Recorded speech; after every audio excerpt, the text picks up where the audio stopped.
What if I told you that right now, there are at least 5 ways a burglar could get into your home in under 60 seconds? I know that sounds scary, but I'm about to show you exactly how to fix every single one of those vulnerabilities using stuff you can grab from the hardware store for less than the cost of a pizza. Hey everyone, welcome back to the channel. Today, we're diving into rapid home hardening, how to turn your home from an easy target into a place criminals won't even try to break into. If you're new here, hit that subscribe button and ring the bell. Look, home security can feel overwhelming with all the expensive systems out there, but I've spent months researching and testing to bring you only the techniques that actually work and won't break the bank. We're covering everything from reinforcing your doors in 3 minutes to psychological tricks that mess with a burglar's head. So let's get into it. Before we jump into the actual techniques, we need to talk about how criminals think. Because once you understand their mindset, everything else makes so much more sense. Most people think burglars are sophisticated criminals with elaborate plans, but the truth is way simpler.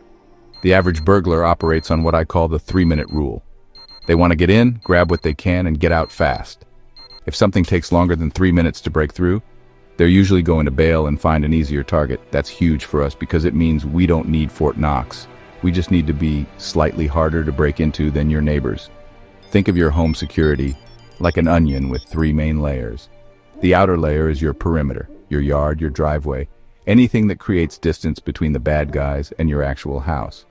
This layer is all about detection and deterrence. The middle layer is your entry points, doors, windows, garage. This is where we create physical barriers that slow them down or stop them completely. The inner layer is your interior security. What happens if they actually get inside? Now here's where most people mess up. They focus all their energy on one layer, usually buying an expensive alarm system for the interior, and completely ignore the other 2. But real security comes from having all 3 layers working together. A criminal has to get through multiple obstacles, each one increasing their risk of getting caught. And that's when they decide your house isn't worth it. Burglars look for specific signs that tell them a house is an easy target. They're checking if you're home, looking for hidden spare keys, seeing if expensive items are visible through windows, checking for security systems, even looking at your landscaping. Everything sends a signal, and we're going to make sure all your signals scream, "Pick another house." The beautiful thing about this approach is that most upgrades work on multiple levels. They create physical barriers, but also send psychological messages that mess with the criminal's risk-reward calculation. When they see certain things, their brain starts thinking about all the ways this could go wrong, and that doubt is often enough to send them packing. So as we go through each technique, think about which layer it's strengthening and what message it's sending. Because the best security system is the one that prevents someone from even trying to break in. Alright, let's start with the most important upgrades. Your entry points. I'm going to blow your mind with the first one because it's so simple, cheap, and effective. We're talking about the strike plate on your door, that metal piece where your deadbolt goes into the door frame. The strike plates that come standard on most doors are held in with tiny half-inch screws that go into nothing but soft wood trim. One good kick and that door is coming open like it's made of cardboard. But replace those wimpy screws with 3-inch screws that actually reach the wall stud. Now, you've got a door that can withstand hundreds of pounds of force. We're talking about a $5 fix that takes 3 minutes and prevents the most common type of break-in. When someone tries to kick this door in, instead of the frame splintering apart, that force gets distributed across the entire wall structure. I've seen test videos where upgraded doors took over a dozen kicks and still didn't budge. That's way longer than our 3-minute rule. While you've got that drill out, do the same thing with your door hinges. Most hinges are also attached with short screws, and while it's less common for burglars to attack the hinge side, why leave weak points? Now let's talk about windows. You can't just screw them shut, but there's this amazing product called security film. It's basically a clear film that you apply to the inside of your windows that holds the glass together even if it's broken. Normally, a burglar can tap a window with a rock, reach through, unlock it, and they're in your house in seconds. But with security film, even if they break the glass, it stays in place. They'd have to sit there punching and pulling at this flexible film while making tons of noise. The application is straightforward. Clean the window, spray it with solution, apply the film, squeegee out bubbles, and trim the edges. Takes maybe 30 minutes per window, but once it's on, you're protected forever. Focus on ground floor windows and any windows reachable from a deck or garage roof. For sliding glass doors, the easiest fix is the old dowel rod trick. Just cut a piece of wood or buy an adjustable rod that fits in the track. Even if they unlock it, the door physically can't slide open. But here's the upgrade. Install a pin lock that goes through both the sliding door and frame. It's like a deadbolt for sliding doors. These cost about $10 and take 15 minutes to install. Just drill a hole at a downward angle through both frames and drop in the pin. Don't forget about your garage door. Someone can break into most garage doors in 6 seconds using just a coat hanger. They push in the top, snake the hanger through, hook your emergency release, and they're in. The fix? Zip tie your emergency release lever so it can't be pulled easily from outside. You can still yank it hard in an actual emergency, but a coat hanger won't have enough force. If you've got a door with glass panels next to it, you need double-cylinder deadbolts that require a key on both sides. Otherwise, someone can break the glass, reach in, and unlock your door from inside. Just keep a key nearby, but out of reach for emergency exits. The thing about securing entry points is that each upgrade builds on the others. When you've got all these working together, you've created multiple problems for anyone trying to get in, and criminals hate problems. Now we're getting into the fun stuff, messing with criminals' heads before they even touch your property. The best confrontation is the one that never happens. And these psychological deterrents are all about making burglars choose someone else's house. Let's start with my favorite, the fake dog trick. I know what you're thinking, but hear me out. Get yourself one of those electronic barking dog alarms that are motion activated and sound remarkably realistic.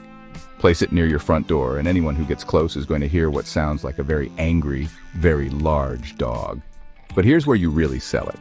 Put out a big water bowl by your back door, one of those massive steel bowls for a 100-pound beast. Toss a few large dog toys around your yard, the more chewed up the better. Get a heavy-duty chain leash and clip it to something solid near your side gate. And put up a "Beware of Dog" sign with something specific like "Guard Dog on Duty" with a picture of a Rottweiler. Why does this work? Because dogs are unpredictable, they make noise, and they can really mess someone up. Even if a burglar is 90% sure you don't have a dog, that 10% doubt is enough. Is it worth the risk of getting bitten or having a dog wake up the whole neighborhood? Usually they decide it's not and move on. Speaking of making them think twice, let's talk about lighting. Everyone knows motion lights are good, but most people set them up wrong. They put them everywhere, all triggered at once like a prison yard. That actually makes you look paranoid and might signal you have something worth stealing. Instead, you want asymmetric lighting. Set up motion lights to trigger at different sensitivities and zones. Maybe the driveway light is super sensitive. The backyard light only triggers when someone's really close. The side yard light is on a random timer. This creates an unpredictable environment that makes criminals super uncomfortable. They're trying to figure out patterns, but your lights don't have patterns. They can't figure out where the sensors are or what's going to trigger them. That uncertainty is security gold.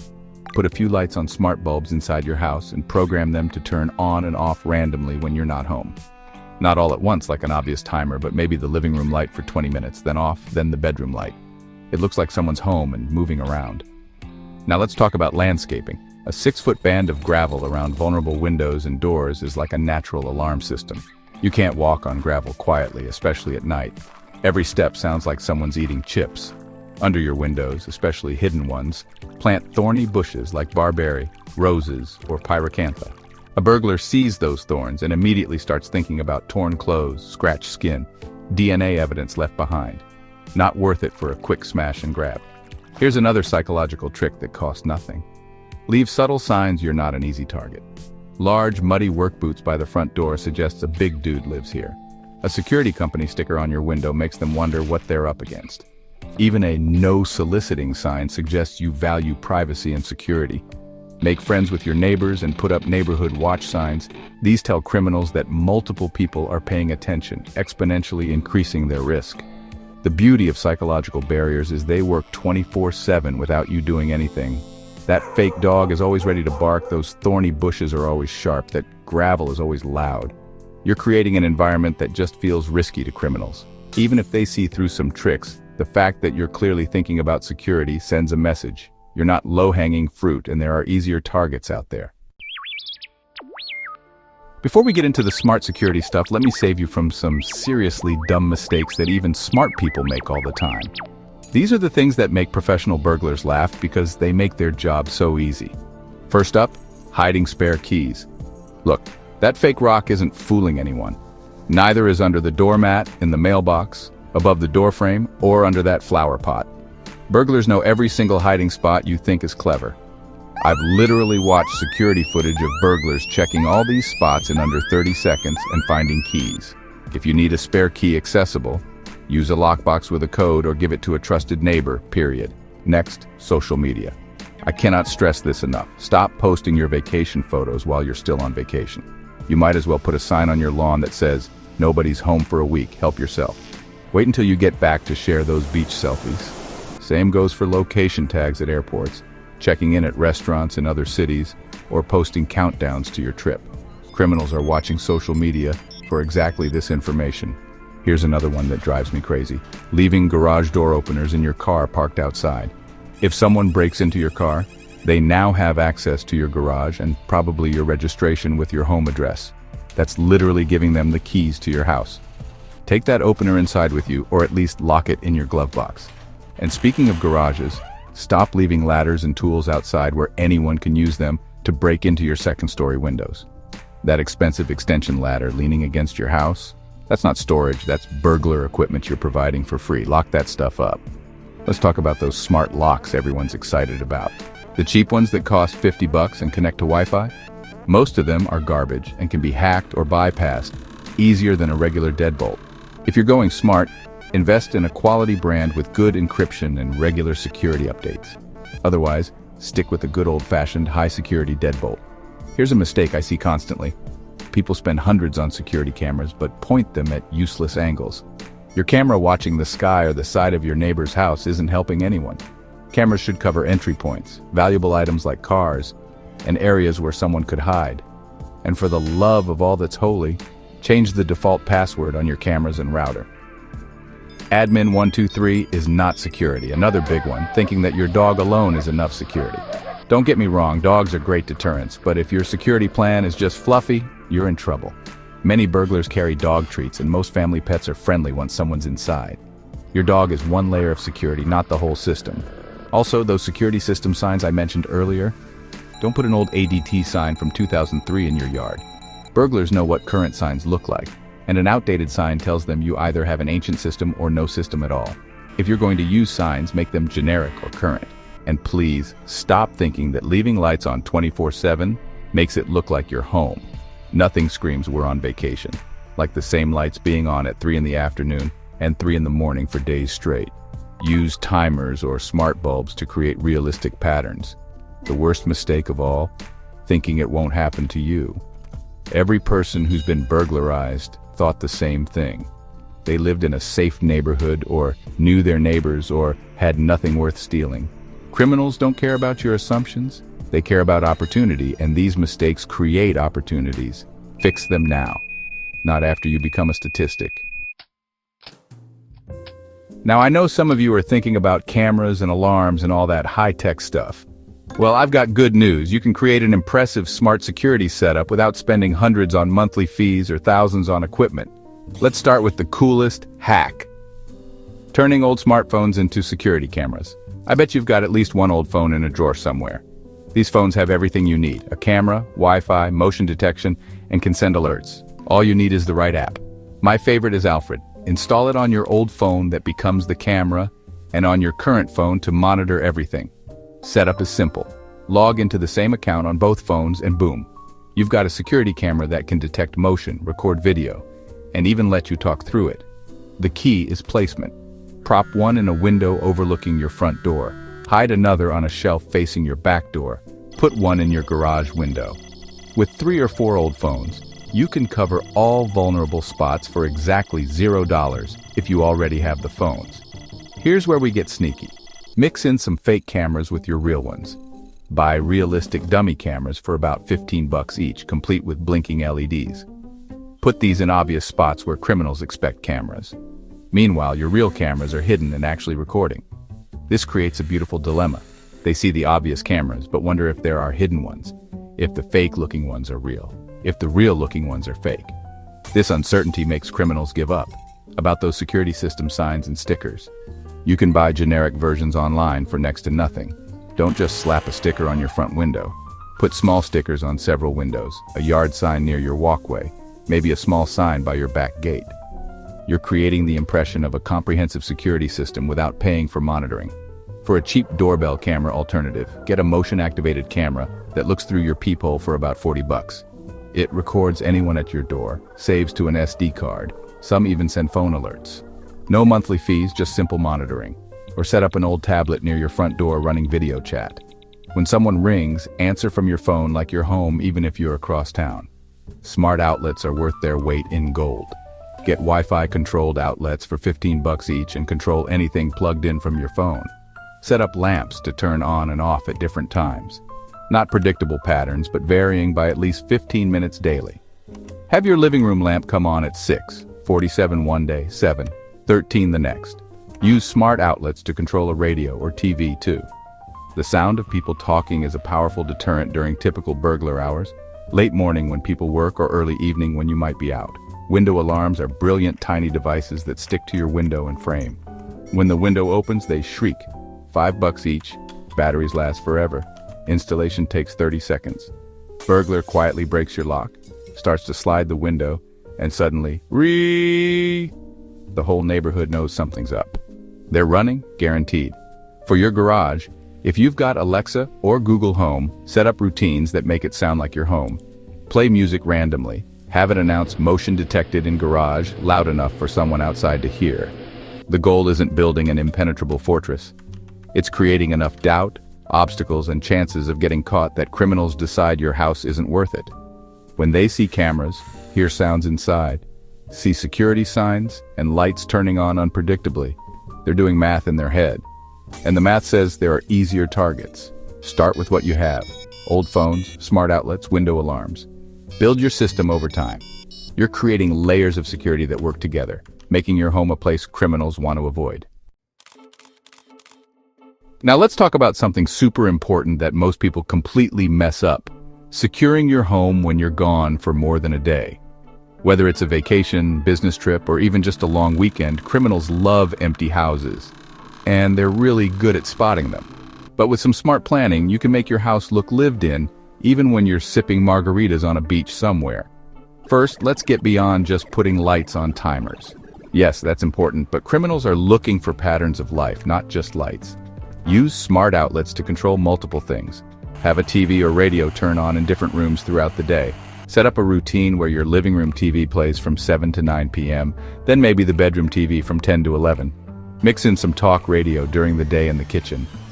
These sounds of life are way more convincing than silent lights. Here's a next level trick. If you have smart blinds or even just a friend with a key, have them adjusted daily. Blinds that stay in the exact same position for a week scream empty house. Even partially opening or closing them once a day makes a huge difference. Same with curtains. That one curtain that's been half open for 5 days is a dead giveaway. Mail and packages are the biggest tell. Don't just stop your mail, stop everything. Amazon deliveries, meal kits, newspapers, flyers, all of it. A pile of packages on your porch is like a neon sign saying, "Rob me." Use USPS hold mail service, tell delivery drivers to hold packages, or have a neighbor grab everything daily.